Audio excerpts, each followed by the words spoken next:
এত ভোরবেলায় আমরা কোথায় যাচ্ছি? Hi guys, welcome back to my channel. আমি ইতি আর এখন বাজে ভোর 4টে। আমরা ঠিক 1 ঘন্টা আগে ঘুম থেকে উঠে রেডি হয়ে চলে এসেছি স্টেশনে। স্টেশনে এসে চায়ের সঙ্গে বেশ কয়েকটা ফটো তুলে নিলাম, তারপর চাটা এঁকে দিয়ে দিলাম। এই যা, আমরা কোথায় যাচ্ছি সেটা তো তোমাদেরকে বলাই হয়নি। আমরা এখন যাচ্ছি নৈহাটি বড় মেয়ের কাছে। তারপরে সোজা চলে আসি টিকিট কাউন্টারে। আর এই দেখো আমাদের টিকিট কাটাও ডান। বলতে না বলতে আমাদের ট্রেনে চলে এসেছে। চলো চলো এবার ট্রেনে উঠে পড়ি। ট্রেনের মধ্যে এত ভিড় ছিল যে শেষ পর্যন্ত আমাদেরকে বাথরুমের কাছে দাঁড়াতে হয়। বেশ কয়েক ঘন্টা ট্রাভেল করার পর ফাইনালি আমাদের সিট জোটে, তাও আবার সবার না। আর এরই মধ্যে আমরা চোর পুলিশ খেলা শুরু করে দিই, যেটা দেখে পাশে আন্টিগুলো খুব মজাই নিচ্ছিল। এইভাবেই পৌঁছে যাই আমরা ব্যান্ডেলে।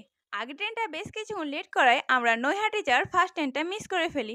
আর কি, কয়েক ঘন্টা ওয়েট করার পর চলে আসে নৈহাটি যাওয়ার ট্রেন। আর কিছুক্ষণের মধ্যে আমরা পৌঁছে যাই নৈহাটি। চলো এবার বড় মার কাছে যাওয়া যাক। বড় মায়ের নাকি কান খোলা। ওনাকে যদি কোনো কিছু মন থেকে চাওয়া হয় উনি নাকি কাউকে ফেরান না।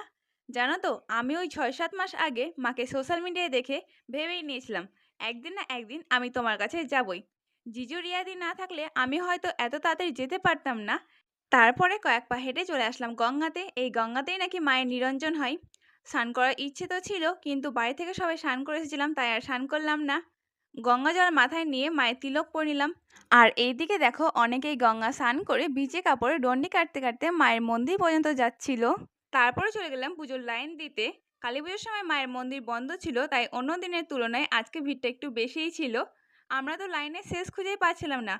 কোনো রকমের লাইনে শেষ খুঁজে আমরাও লাইনে দাঁড়িয়ে পড়লাম। আর এর তো লাইন দেখেই মাথা ঘুরে গেছে। আমরা লাইনে দাঁড়িয়েছিলাম দুপুর 1টা 15 মিনিটে, আর পুজো দিয়ে বেরিয়েছিলাম সন্ধে 6টা 46 মিনিটে। আমরা যে এই 5.5 ঘন্টা লাইনে দাঁড়িয়েছিলাম, বিশ্বাস করো আমাদের কারো কিছু মনেই হয়নি। তোমাদের সঙ্গে কথা বলতে বলতে মন্দিরের ভেতরে চলে আসলাম।